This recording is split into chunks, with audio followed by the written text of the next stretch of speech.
All right, so I have our maple syrup, which is organic and non-GMO. I could not find the specific brand, but there was another organic maple syrup that I linked it below, and we've got our sun butter. So I'm not going to put my gloves on right now. We're just going to go ahead and open this. If I can get this open. There we go. And you're going to pour this whole thing into your dry mix. I actually love this for breakfast. You can take it with you anywhere. Here we go, we put it all in here. Now I found it easier to mix it with my hands, and that's why I have gloves. It just didn't mix good together with just a spoon. This looks so tasty. I can't wait till this is made. This is so healthy for you.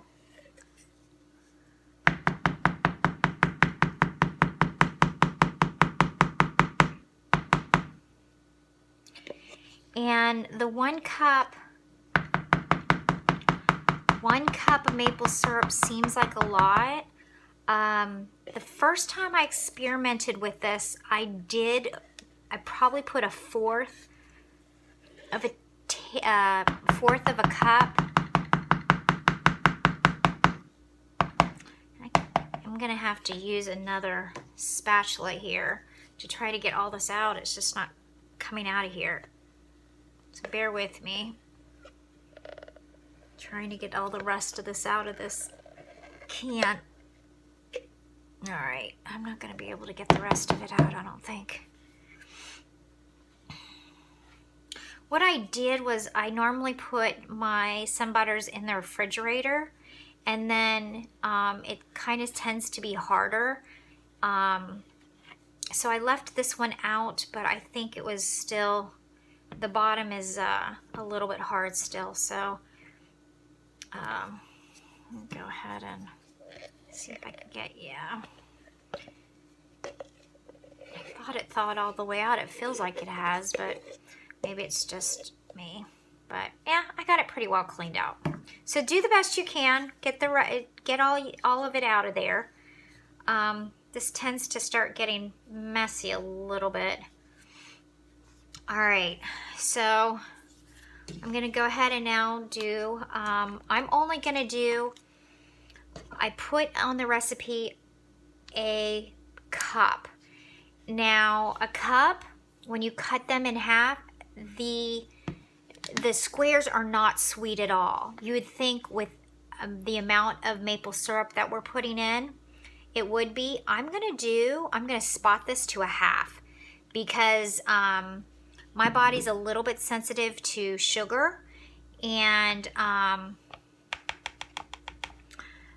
liked having the one cup, and it works very well.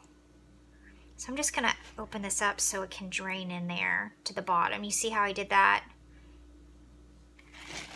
So just open this up just a hair. There we go. All right, so what I'm gonna do now, I'm just gonna do this because I want it to get a little bit, you see how it's just not mixing. I mean, I can do it with the spoon. Give it a try. You see how to me, it's just not mixing well, and that's why I use my hands.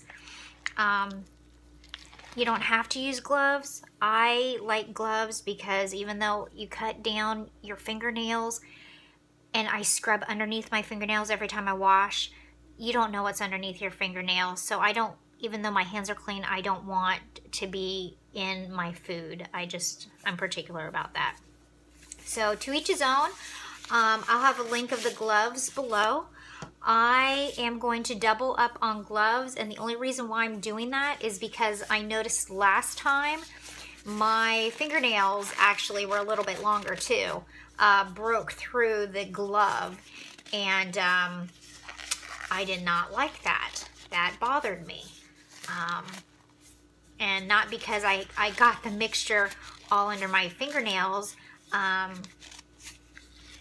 just cleanliness, you know, so it's up to you.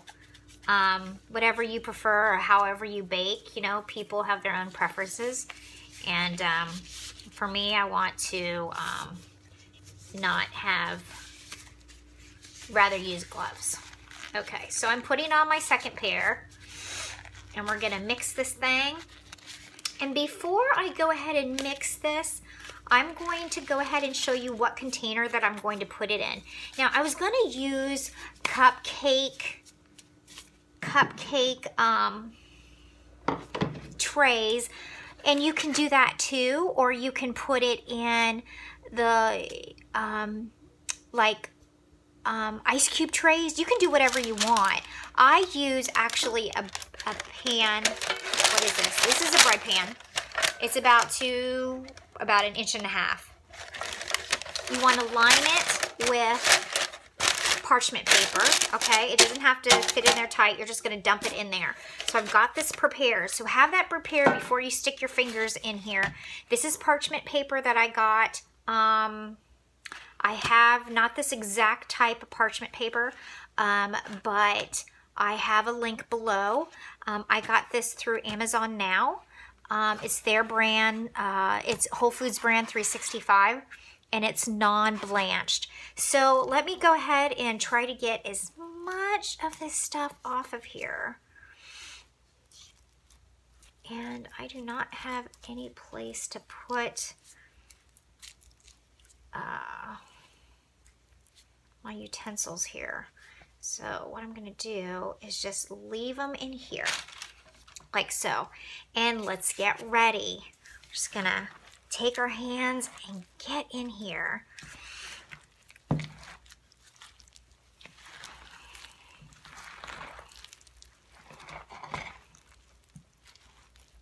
That's all I'm doing is mixing. Mix, mix, mix.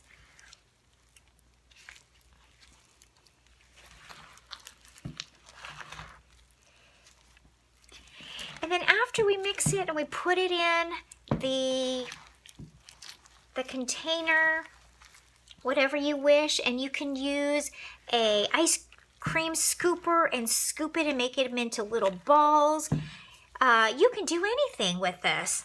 I like to have them in little squares, and sometimes what I do, like if it, you know how you cut something and it just doesn't stick together, I actually let it break apart after it cools, after it's in the refrigerator, and I make it into cereal. So this is a good option for a cereal also.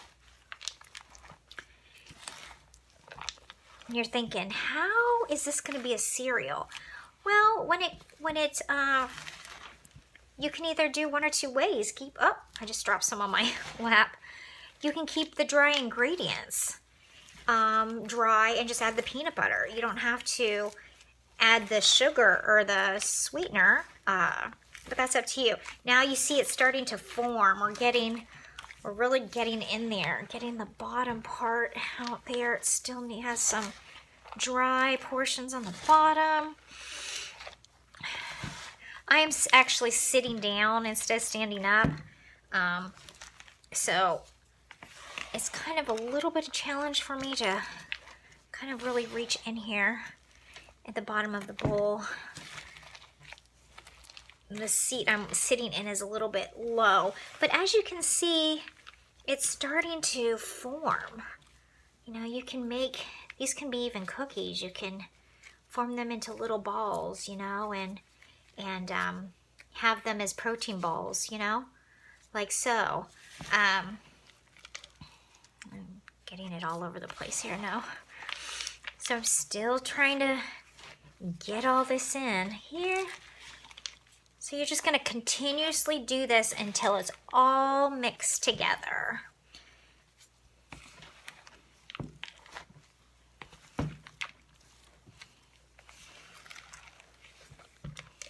So there we go. I was able to get up underneath, grab it all.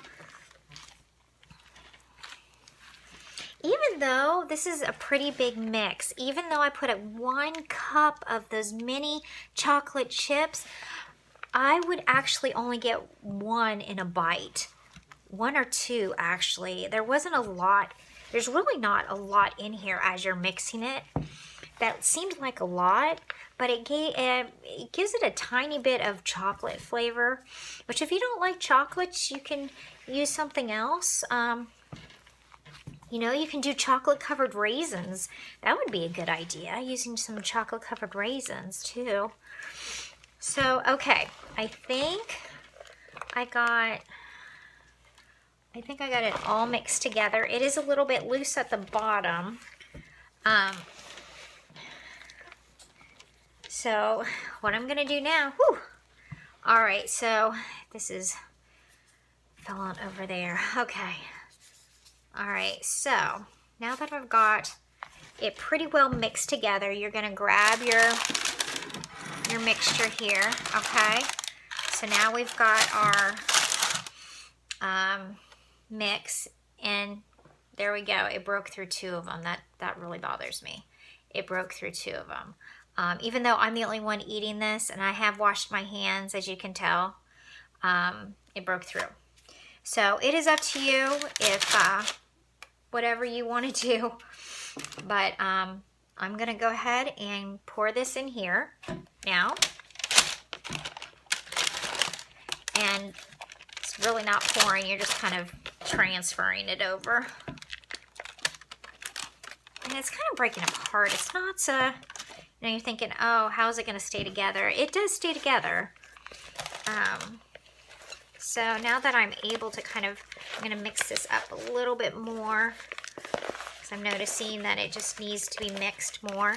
Now granted, the recipe called for 1 cup of maple syrup. I cut it in half for my personal preference, okay?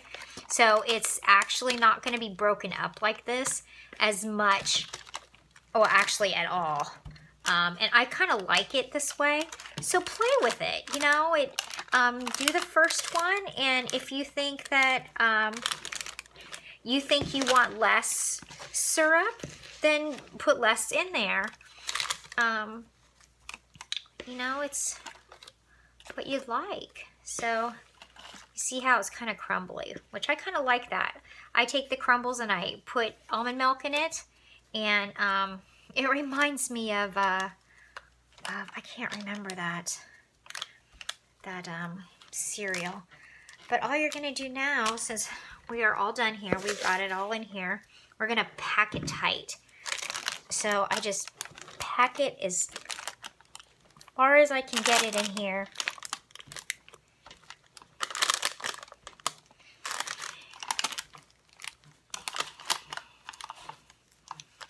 And like I said, if you know, if I put that 1 cup more in here, it would be moisture, and for my preference, I probably should have done it for the video, but I preferred not to. All right, so here you have it. You have your protein bar in your pan. It's packed down. So you're going to freeze it for a couple hours, and as it freezes, it hardens. It'll be easier to cut into pieces. Now, let's see. I'll probably put 1, 2, 3, 4, 5, 6, 7. 7, you need to divide that into 197. And that'll be the amount of protein per bar. And there you have it.